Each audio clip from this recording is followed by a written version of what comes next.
आपका नहीं लूट के ले जाएंगे? आप लोग क्यों आए? प्रभु हम तो आपके चरणों में सब कुछ समर्पित करके आए हैं कि आपका दिया हुआ सब कुछ हमारे पास है। अगर आपका दिया हुआ हमारे पास है तो आपको लेने में क्या फर्क पड़ता है? अगर आपने ले भी लिया तो कोई चिंता नहीं, हम तो सब आपके चरणों में समर्पित करके ऐसी भावना करके हम आपके दर्शन करने आए। तो भगवान ने कहा जाओ कोई चिंता नहीं, अब हमको 2 ही जनों की चिंता करने की जरूरत है।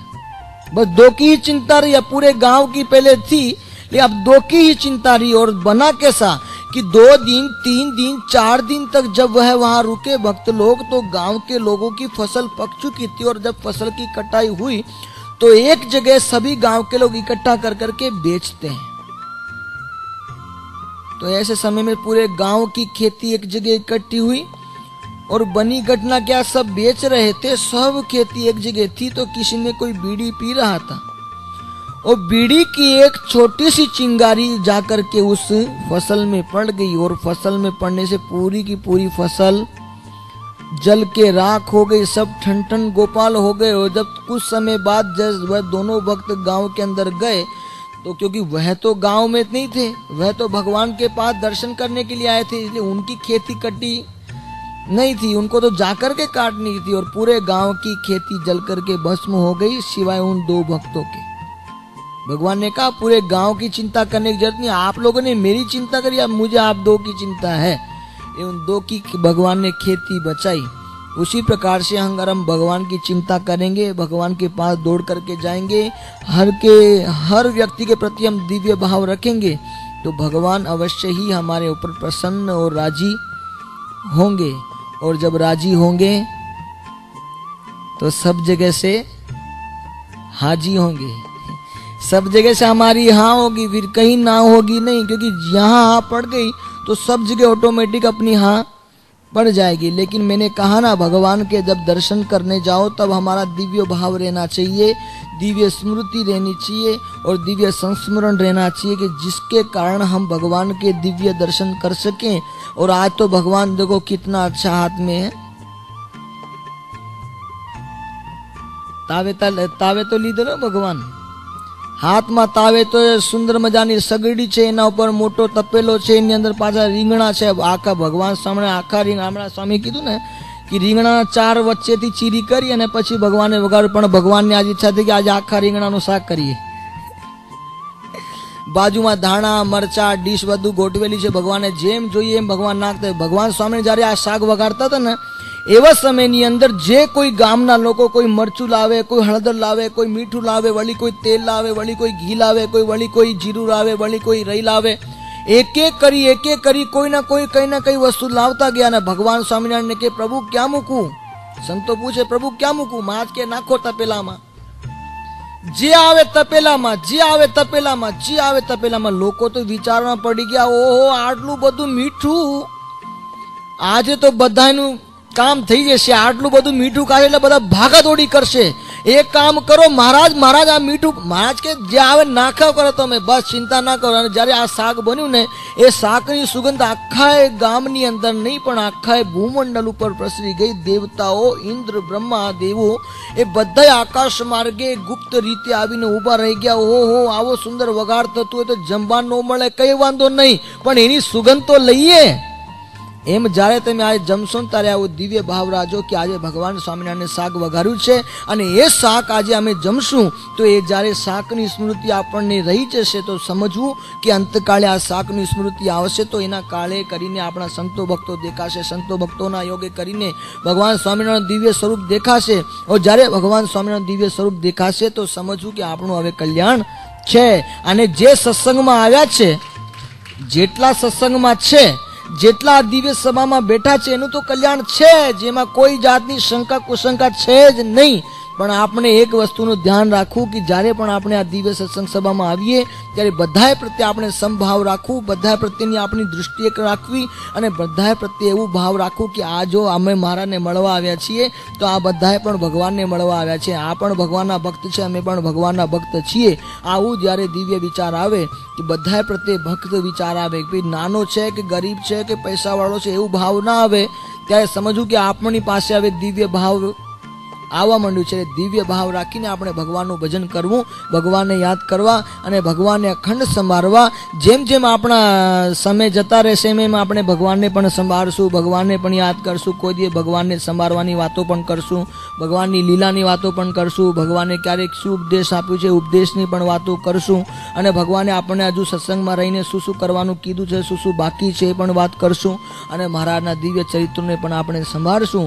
અને ક્યારે મહારાજની જે ધ્યાનની વાતો છે એ ધ્યાનની વાતો પર પણ આપણે વિશેષ ચર્ચા કરશું.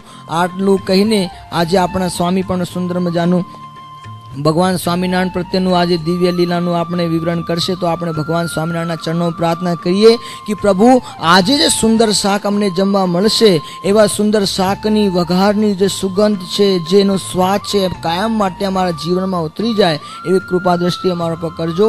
બસ એટલું જ તમારા ચરણોમાં અમે માંગીએ છીએ. બોલીએ ઘનશ્યામ મહારાજ કી. સરસ મજાની વાત કે સત્સંગમાં દિવ્યતા. આમ તો આપણો સત્સંગ દિવ્ય છે, પણ આપણે બધા માઇક બનાવી દીધા ભેગા થઈ. અને દિવ્યતા સત્સંગમાં ન આવે ત્યાં સુધી સત્સંગનું સુખ ના આવે. હું અહીં આવ્યા પછી ઉદ્વેગ થઈ જાય. કારણ કે આપણે સ્વામી કીધું એમ બધું જોવા બેસીએ તો અહીં આવ્યા હોય શાંતિ માટે, પણ એ ઉદ્વેગ થઈ જાય.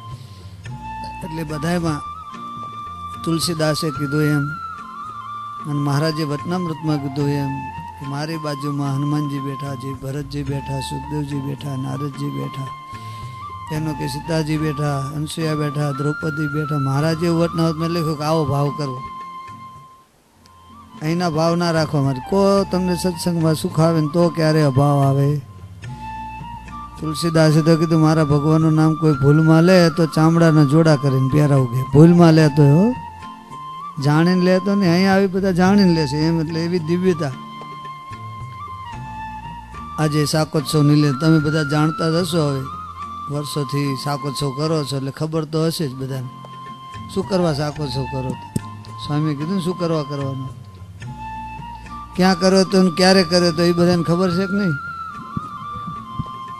ક્યારે કર્યો તે ખબર છે? મહા મહિનામાં કરેલો. મહાસુદ સાતમ આવે છે, શાકોત્સવની તિથિ છે તે દિવસે. વસંત પંચમીના ત્રીજા દિવસે મૂડીમાં પાંચમનો સમય થાય, ત્યાર પછી સાતમે લોયાની અંદર શાકોત્સવ થાય છે. સરસ મજાની શાકોત્સવ. કોઈએ ના કરે એવો ઉત્સવ કહો. ભગવાન સ્વામિનારાયણ જેમાં ભળે એ બધા ઉત્સવ થાય. શું બધા? નહીં તો શાકનો કાંઈ ઉત્સવ લોકો વિચારે કે ભાઈ શાકનો ઉત્સવ એ કેવો ઉત્સવ? બધા ઘણા ઉત્સવ હોય કે જન્મોત્સવ સમયા હોય, પણ શાકનો ઉત્સવ આ ભગવાન સ્વામીને શાકોત્સવ કર્યો અને આપણને એ શાકોત્સવનો આનંદ. આજે લગભગ ઇન્ડિયામાં 1.5-2 મહિના સુધી શાકોત્સવ ચાલે. રીંગણાની શરૂઆત થાય એટલે એક ગામમાં આજે હોય તો કાલે બીજે, બીજા દી મહારાજસિંહ અહીંયા જવાનું, આજ મહારાજસિંહ બીજે શાકોત્સવ, ત્રીજા દી બીજે શાકોત્સવ. પછી એક મહા મહિનાનો ઉત્સવ આવશે ત્યાં સુધી શાકોત્સવ ચાલ્યા કરે.